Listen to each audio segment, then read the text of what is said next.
Quorum Kanakaiah Yellandu MLA Congress party నుంచి ప్రాతినిధ్యం వహిస్తున్నారు. ఇక ఇల్లందు నియోజకవర్గంలో కాంగ్రెస్ నుంచి పోటీ చేసిన కోరం కనకయ్య తన సమీప ప్రత్యర్థి బీఆర్ఎస్ నుంచి పోటీ చేసిన బానోతు హరిప్రియ నాయక్ పైన విజయం సాధించారు. అప్పటికి Banoth Haripriya Nayak sitting MLA BRS నుంచి. సో అప్పుడు వచ్చినటువంటి మెజారిటీ ఎంతో మనం చూస్తున్నాం, ఓటింగ్ షేర్ ఎంతో మనం చూస్తున్నాం. వచ్చినటువంటి మెజారిటీ 57,309 ఓట్ల మెజారిటీతో విజయం సాధించారు. రాబట్టుకున్న ఓట్ షేర్ ఎంత అంటే 61.22% ఓట్ షేర్ రాబట్టగలిగారు కోరం కనకయ్య. మరి ఇప్పుడు ఇల్లందు నియోజకవర్గంలో కోరం కనకయ్యకి జనాదరణ ఎంత ఉంది? పెరిగిందా, తగ్గిందా? ఆయన పనితీరుపైన ఏమనుకుంటున్నారు? ఎటువంటి ఒపీనియన్తో ఉన్నారు? బిగ్ టీవీ చేసినటువంటి సర్వేలో ఏం తేలింది? కోరం కనకయ్య ఇప్పటిదాకా అసెంబ్లీకి ఎన్ని రోజులు హాజరయ్యారు? తెలంగాణ అసెంబ్లీ సాగింది 55 రోజులైతే ఆయన హాజరైంది 49 రోజులు. అంటే 6 రోజులు అసెంబ్లీకి హాజరు కాలేదు కోరం కనకయ్య. ఇక ఇల్లందు నియోజకవర్గ ఎమ్మెల్యే కోరం కనకయ్య గురించి బిగ్ టీవీ సర్వేలో ఎటువంటి ప్లస్ పాయింట్స్ చెప్పారు ఇల్లందు నియోజకవర్గ ప్రజలు? చూస్తున్నాం.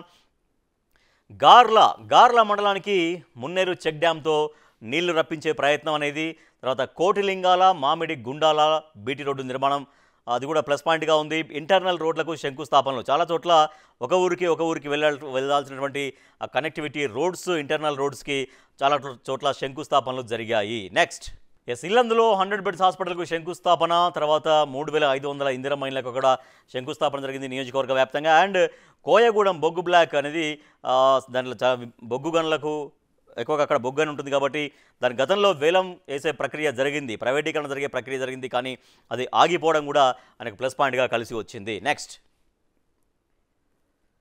సెగ్మెంట్లో యాక్టివ్గా ఎమ్మెల్యే ఉంటారు, ఎమ్మెల్యేని కలవడం ఈజీ అని అంటున్నటువంటి జనం. సో ఆయనని ఈజీగానే కలవచ్చు, సమస్యలు ఏమంటే కూడా చెప్పొచ్చు అనేటువంటి ఒక అభిప్రాయం వ్యక్తమైంది. నెక్స్ట్ బయ్యారం చెరువు అభివృద్ధికి నిధులు. బయ్యారం చెరువు అనేది చాలా పెద్ద చెరువు, అది కాకతీయుల కాలంలో అప్పుడు తవ్వించినటువంటి చెరువు అది. సో ఆ బయ్యారం చెరువు అభివృద్ధికి నిధులు కేటాయిస్తే తద్వారా తాగునీళ్ళు, సాగునీళ్ళు అనేవి ఎక్కువగా రావడానికి ఆస్కారం ఉంటుంది. ఇంటిగ్రేటెడ్ స్కూల్ కూడా మంజూరు కావడం ప్లస్ పాయింట్స్గా మనకు కనిపిస్తున్నాయి. నెక్స్ట్ మైనస్ పాయింట్స్ ఏంటో చూద్దాం. మైనస్ పాయింట్స్ చూద్దాం కోరం కనకయ్యకి సంబంధించి. తరచూ పార్టీ మారుతారన్నటువంటి అభిప్రాయం. సో ఆయన గతంలో కాంగ్రెస్లో ఉండే తర్వాత బీఆర్ఎస్కి వచ్చారు, బీఆర్ఎస్లో ఎమ్మెల్యేగా చేశారు, తర్వాత బీఆర్ఎస్ నుంచి మళ్ళీ కాంగ్రెస్లోకి వచ్చారు. ఇట్లా పార్టీలు మారుతూ ఉంటారన్నటువంటి అభిప్రాయం చాలా వరకు వ్యక్తం చేశారు అక్కడ జనం. సీతారాం సాగర్ నీటి వాటా పైన మాట్లాడకపోవడం. ఖమ్మం జిల్లాలో సీతారాం ప్రాజెక్టు ఉంది, సో దానిపైన నీటి వాటా, మరి ఇల్లందు నియోజకవర్గానికి రావాల్సిన వాటా గురించి పెద్దగా మాట్లాడట్లేరు. తర్వాత కొమరారం బోర్డు మండలాలు కాకపోవడం. ఈ కొమరారం అనేది బోర్డు అనేది మండలాలు కావాలనేది చాలా వరకు అక్కడ జనాలు ఎక్కువ ఎక్స్పెక్ట్ చేశారు, కానీ ఆ మండలాలు కావాల్సినటువంటి అవసరం ఉంది, అది కాకపోవడం కూడా మైనస్ పాయింట్స్గా మనకు కనిపిస్తున్నాయి. నెక్స్ట్ పీజీ కాలేజీ కోసం కృషి చేశారు కానీ అది రాకపోవడం అనేది ఒకటైతే. సెగ్మెంటు 3 జిల్లాల్లో ఉంటుంది. ఇల్లందు అనేది ఇటు మహబూబాబాద్, అటు భద్రాద్రి కొత్తగూడెం, అటు ఖమ్మం 3 జిల్లాల్లో అది విస్తరించబడి ఉంది కాబట్టి కోఆర్డినేషన్ సమస్య కొంతవరకు కనిపిస్తోంది. ప్రతి పనిలో భారీ జోక్యం ఉంటుంది అన్నటువంటి అభిప్రాయం కూడా వ్యక్తమైంది బిగ్ టీవీ సర్వేలో మైనస్ పాయింట్గా. నెక్స్ట్ ప్రైవేటు పంచాయతీలు పైరవీల్లో కొందరు అనుచరులు ఉన్నారు. సో దాని ద్వారా ఆయనకు ఎమ్మెల్యేకి చెడ్డ పేరు వస్తోంది. మండలానికి మేమే బాస్ అన్నట్టుగా కొందరు వ్యవహరిస్తున్నారు. కింది క్యాడర్కు నచ్చని మండల స్థాయి నేతల పెత్తనం. సో చాలామందికి అది నచ్చదు, తామే అన్నట్టుగా వ్యవహరిస్తున్నారు. ఎమ్మెల్యేకి తెలియకుండా తామే వ్యవహరించడంతో చాలా వరకు కింది స్థాయిలో అది పార్టీ క్యాడర్ కావచ్చు, ప్రజలు కావచ్చు, చాలా వరకు ఇబ్బందులు పడుతున్నారు. నెక్స్ట్ మండల స్థాయి లీడర్లను కట్టడి చేయలేకపోతున్నారు అన్నటువంటి వాదన. తర్వాత బీఆర్ఎస్తో పోలిస్తే సోషల్ మీడియా ప్రచారంలో బలహీనం. పెద్దగా సోషల్ మీడియాలో ఎక్కువగా యాక్టివ్గా కనిపించరు. తను చేసేటువంటి పనులకు సంబంధించి పెద్దగా ప్రచారం చేసుకోకపోవడంతో వెనకబడిపోతున్నారు అన్నటువంటి ఆ పాయింట్ కూడా మైనస్ పాయింట్గా మనకు కనిపించింది. సో ప్లస్ పాయింట్స్ ఏంటో చూసాం, మైనస్ పాయింట్స్ ఏంటో చూసాం. కోరం కనకయ్య ఇల్లందు నియోజకవర్గం ఎమ్మెల్యే దగ్గర నుంచి అక్కడి జనం ఏం కోరుకుంటున్నారు? జనం కోరుకునేది ఏంటి?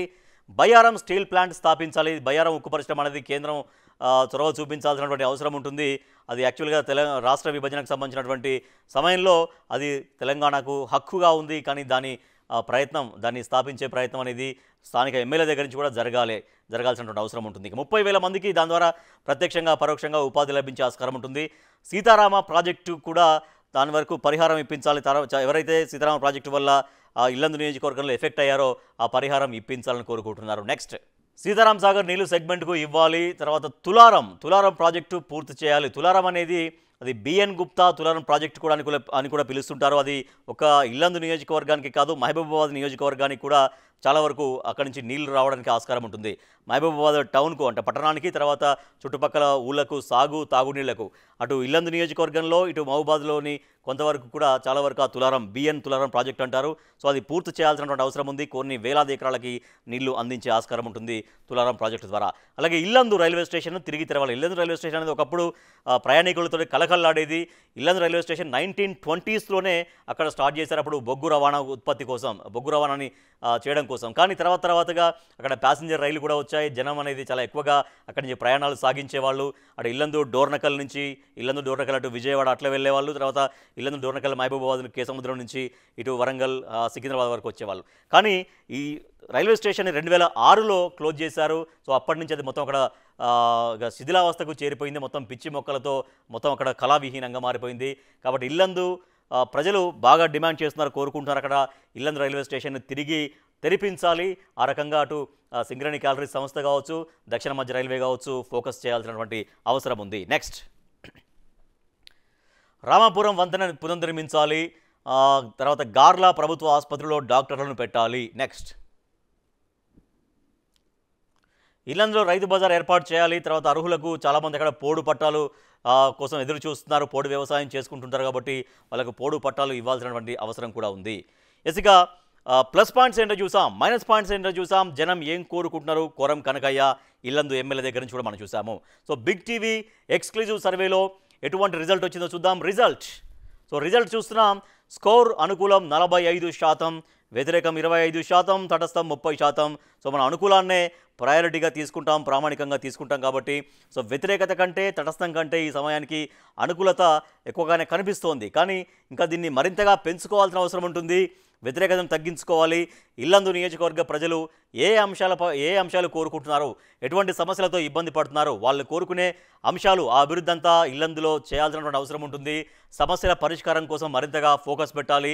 ఇల్లందు నియోజకవర్గ వ్యాప్తంగా అభివృద్ధిని ప్రజలకు చేరువ చేయాల్సినటువంటి అవసరం ఉంటుంది. తద్వారా వ్యతిరేకతను తగ్గించుకోవచ్చు, తటస్థాన్ని తగ్గించుకోవచ్చు. రాబోయే రోజుల్లో అనుకూలతను పెంచుకోవడానికి ఆస్కారం ఉంటుంది. సో కోరం కనకయ్య ఇల్లందు ఎమ్మెల్యే గారు, ఇది మీ స్కోరు. బిగ్ టీవీ ఎక్స్క్లూజివ్గా చేసినటువంటి సర్వేలో మీ నియోజకవర్గ ప్రజలు చెప్పినటువంటి ఫీడ్బ్యాక్ ఆధారంగా బిగ్ టీవీ మీకు ఇస్తున్న స్కోర్ ఎంత అంటే 45%.